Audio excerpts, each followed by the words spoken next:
go. All right, welcome everyone. Thank you. Thank you everyone for coming. It's a great day in Coachella Valley Firebirds history, being able to present our second coach in franchise history here to the Valley, Mr. Derek Laxdal. So Derek comes to us with a lot of experience at the pro coaching level, coaching the ECHL, AHL, the NHL at the assistant coach and head coaching position. He comes with a lot of experience at developing a young talent. It's something that's very important to us here in the Valley. He's been, coach of the year at the Western Hockey League level, as well as the pro level in the ECHL.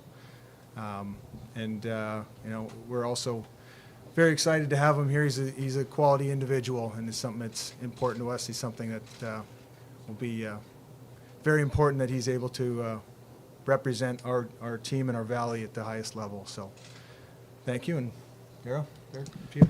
Well, thank you, Troy. I do appreciate the introduction.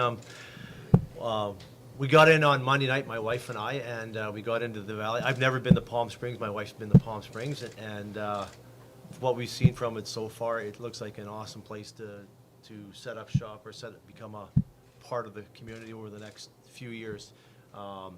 We're really looking forward to obviously building on the program that's in place here. The success that the organization has had over the last 2 years is incredible, and part of our goal is to obviously take that to the next step and win a Calder Cup championship. The Seattle Kraken and the Firebirds have an incredible amount of talent coming through over the next 3 or 4 years through the draft process, and that's part of my job. Our staff's job is to develop these players and turn them into the future Seattle Kraken, and the goal is to win the Stanley Cup, and the goal is to win the Calder Cup. So we're looking forward to moving down to the Valley here. My wife is here today, my wife Hallie, and she's very excited about the area, and I'm very excited about becoming part of the community and moving forward. So from that, we can take some questions.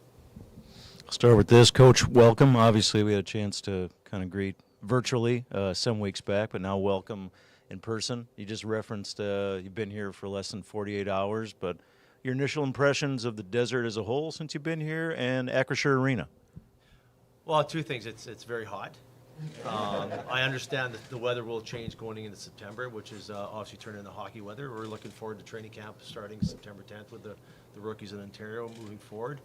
And obviously moving to the Valley, it's a beautiful place. You drive around and see the different cities and the palm trees and the mountains and the backdrop. It's an incredible place to play hockey. And I think to coach here, to live here, to play here, looks like an incredible place. And we're really looking forward to, if you look at the results of the team the last 2 years, obviously the players are very happy being a part of this area. And if you look at the facility, it's top notch. It's probably one of the best facilities in North America to play hockey. I just had a tour of the dressing room and all the weight room, the lounges. It's incredible. So I think this is probably one of the best development buildings in North America for these young prospects. Obviously, we're still amidst the heart of the off season, but since we spoke with you just about a month ago, have you had opportunity to connect with any of the roster, with any of the players? Yes, I've reached out to Max McCormick and Gustav Olofsson. We've had a conversation when I was first hired last month. Looking forward to meeting those guys and obviously getting forward to training camp in October. But those players speak very highly of the organization. They speak very highly of the city. And when you have players returning and coming back, it exemplifies how good of a place this is to play. Coach, I think I might have asked you this before, but I'll ask it again. How much had you heard about the Firebirds in these last couple of years in your hockey circles in the OHL or with your friends and other coaches? Well, I've got a few friends that coach in the American Hockey League. Carl Taylor coaches in Milwaukee, and Neil Graham coaches in Texas, coaches that have worked under me. And they speak very highly of the CV Firebirds and the organization in the city. I think Milwaukee was playing CV, would have been in the quarterfinals? The semifinals. Semifinals. And Carl Taylor, he FaceTimed me at 6 in the morning sitting on the deck having a coffee. So this area has a very high reputation amongst the American Hockey League. It's probably one of the best places to coach in the American Hockey League, and I'm very privileged to be here. My wife and my family and I are looking forward to making this our home. So, but it's all going to come to fruition once we have that first home opener, and you get to see the fans, the support of the fans, the excitement of the area.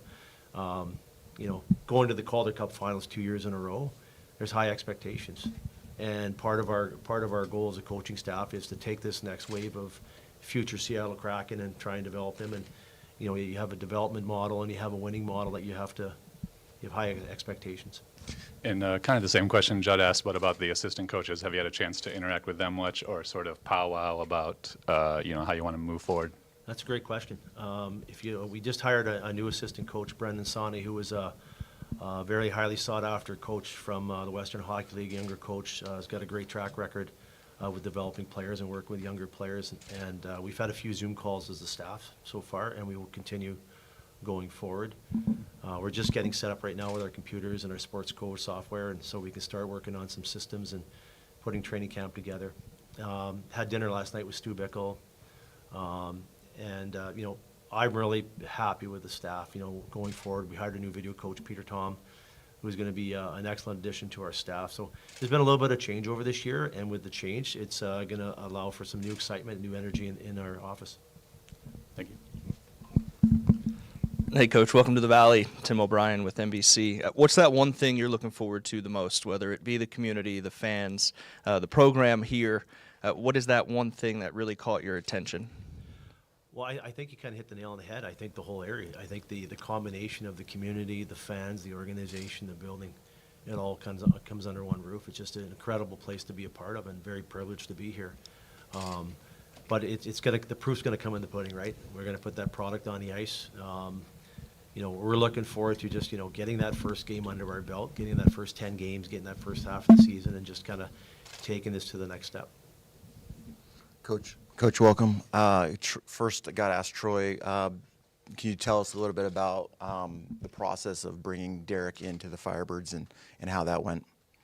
Yeah, you know, it was kind of slow as soon as, you know, Dan took the position in Seattle. It was, we were obviously still playing, so it was tough to really get started on a coaching search, but we got some names together. Derek was top of my list, to be honest. And then, you know, we cast a bit of a wide net, and we talked to Stu and Jessica at the same time. Obviously, she was still with us, and then Jessica moved on, but we. You know, we talked to a bunch of candidates, and you know, we were really impressed with Derek and his track record, his experience, and obviously his character and whatnot. So that's kind of what really drawn us to him, and we're pretty happy with our decision. Derek, you've been around coaching hockey for quite a while, but you've never been to this place, which is kind of wild. That you're now coaching at a place you had never been. What's that like? Just the feelings of going into a place that's completely new and foreign to you as an organization, as a team. It's interesting if you look at the travels of my coaching career. Anytime you're going into a new city, obviously you got to pick up and move, and that's something my wife has been very good at. She's great at organizing and getting stuff ready for the house and getting the move ready. And it's exciting to come into a new city, no matter where it be. I've been to Austin, Texas, Dallas, Texas, Edmonton, Alberta, Boise, Idaho, Wichita, Kansas, and it's that first visit kind of really just allows you to settle in and get a feel for the land. And that's what we're doing here this week. We're coming in here. We're looking for a place to live, and obviously move back here at the end of August once the temperature cools down a little bit.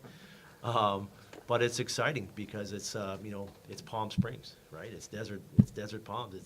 It's the valley. So, and we're really looking forward to making this our home. And it's incredible how many people come out of the woodwork once we told them we're going to Coachella Valley, because at the end of the day, everybody's going to come down and visit. So we have to make sure we rent a big enough house for all the visitors. So if anybody's got a house out there they want to rent, let me know. So, but no, we're excited. I know my wife's very excited to be a part of the community.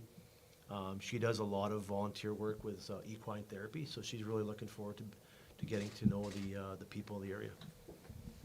Coach, also just looking at the team, obviously a ton of talent coming back. You obviously had some veterans moving on.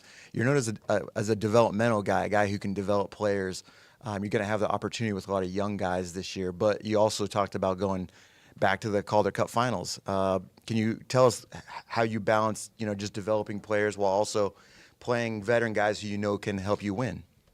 Well, that's the art of coaching, right? You know, the biggest thing we want to establish as an organization, as a team, which has been established in the Valley here, is guys have to want to play for each other. They have to become a family early on. And when you have some of these new players come in, these younger players coming from the Canadian Major, Junior, from college levels, it's a whole different level for them. There's going to be a little bit of an adjustment period for these players to step in and, you know, to learn what it takes to be an everyday American Hockey League player, what it takes to be an everyday National Hockey League player. And there's some adjustment periods with these players. So that's going to be the art of coaching for our staff is, you know, some players are going to have some hard lessons, some players are going to have some easy lessons. And that's where the staff has to make sure that we, you know, the communication lines have to be open. The opportunity has to be there for the players. And it's going to take time. When you have a lot of young kids coming in, it's going to be, it's exciting because they're going to be full of energy. They're going to play hard. They're going to play fast. And it's incredible how the game has changed over the last 15, 20 years. Every year it seems to get faster. The kids seem to get more skillful. They're bigger, stronger. So I'm excited to see the talent pool coming in through the Seattle Kraken. You know, we've got players coming in I know I'm familiar with. Ty Nelson, who we played in the semifinals in the OHL. David Goyette, who was in Sudbury, the leading scorer of the OHL. So there's some excellent talent coming in. It's going to take time for these players to get to that AHL level, and then it'll take time for them to get to that next level. So, but you can't ask for a better place for a young player, a young prospect to come and develop. Excellent. Toss it right, Kyle. Coach, once we get into the season, try to avoid comparison and contrast, but obviously your predecessor was a very successful and a very popular individual here in the desert. Did you connect with Dan in any way to get the lay of the land here in the desert? Yes, we've had some great conversations. Yeah, Dan's a phenomenal coach. If you look at his track record, his resume, you know, obviously he won a Stanley Cup with Pittsburgh. He's coaching Buffalo. He's coach of the year in the National Hockey League. He's got a great resume, and he's done some great things for the start of the franchise here in CV. Like he's, you know, talking to the players and talking to the coaching staff. He's been outstanding. So I don't think you could ask for a better candidate for the first 2 years. Seattle's getting one heck of a coach, and, you know, looking to take this formula that it's worked well here to the Seattle level, to the NHL level. We've had a couple conversations talking about the team, talking about the area, and he has nothing but great things to say about it. I think any coach that leaves an area where you have success, it's hard. But, you know, he's moving on back to the National Hockey League, and but he spoke very highly of the fans, the building, the organization. Did he give you any particular piece of advice for navigating the area? He just said, just be careful with the heat in July and August. No, he was great. We've had some conversations, and one of the things that we'll align is systematically we're going to try and align with Seattle, make sure that, you know, when our players do get recalled to the National Hockey League, that we're on the same page. So will we have those discussions moving forward? So. Hey, Coach. I mean, obviously you've been in this position before, changing teams. You mentioned that you've had discussions with McCormick, Olofsson, dinner with Stu last night. What goes on in those discussions? How do you sort of approach someone you haven't worked with before as a coach and say, you know, introduce yourself and, you know, your style, or what happens in those discussions, I guess, is the question. That's a great question. You know, at the end of the day, just, you know, you're basically going to reach out and just start building the relationship and trying to make sure that the coach or the player is comfortable in speaking with you. You're not going to get into too much conversation, just, you know, lose a little bit of the information. But at the end of the day, it's just about reaching out and starting that conversation, starting to build the relationships going forward. You know, I talked to Max. I caught him in the airport with his young child, so obviously he had different priorities, but we set up for a future conversation. I know Gustav's living in the area. We had a conversation, and then Stu, we had dinner last night. So it's all about building the relationships and taking them to the next step. So when you do have that next conversation, it's a little bit more comfortable going forward. Thanks. Anybody else? Coach, I just had one follow-up. You know, you mentioned you talked to Dan Bilesma a little bit. I was just curious, what are some of the advantages to having, you know, a guy who was coaching here before you now in the same organization who, you know, maybe the conversations would be different if he wasn't in the same organization, but really it seems like a real advantage to have Dan still with the Kraken and you guys working together moving forward to build this organization. Well, I think that's a great advantage to have in the organization when you have the coach moving up to the National Hockey League team, the new coach coming in. I can have those conversations with Dan going forward, obviously, on players that are going to get, who he wants to recall through Troy, and just, that information, it's wide open. So, like, for me, it's I can talk about teams in our division and our conference, the style of play. He can give me some information on that. Going forward, just, it's more about the prospects going up. Like, he's got a job to do up there. He's got to worry about the Seattle Kraken are doing. So if he's looking for a player to come up, he can reach out to say, hey, Lax, how's this guy doing? How's that guy doing? How are things going? And I think that just, again, it goes back to building those relationships and being comfortable and getting the right information and trusting that information. Yeah, and I imagine, having Dan having coached here and a lot of the players that you'll be coaching next year, he can also likewise give you maybe some tips on some of the players. Is that something you would think might play into it? Yeah, we've had the conversations on the players and just, what makes him tick and how does he see him. And that's great, valuable information for me and our coaching staff going forward, especially if Brendan doesn't know the players. I don't know the players. I know a few of them, but especially Brendan being from the Western League. And he'll know one of the players coming in, Jagger Furcus coming in from Moose Jaw, so he's got a pretty good feel on him. So information's important, and that the communication lines are open with Dan and myself even makes it that much more stronger.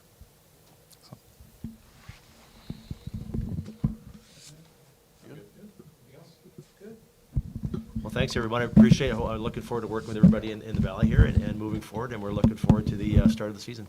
Thanks, guys. Thanks, guys. Take a couple photos here. Great.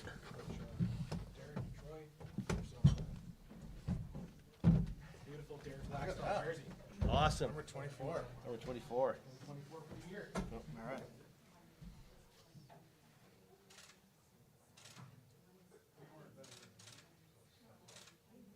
Thanks, guys. Thanks, Troy. Absolutely. Perfect. Thank you. It's awesome.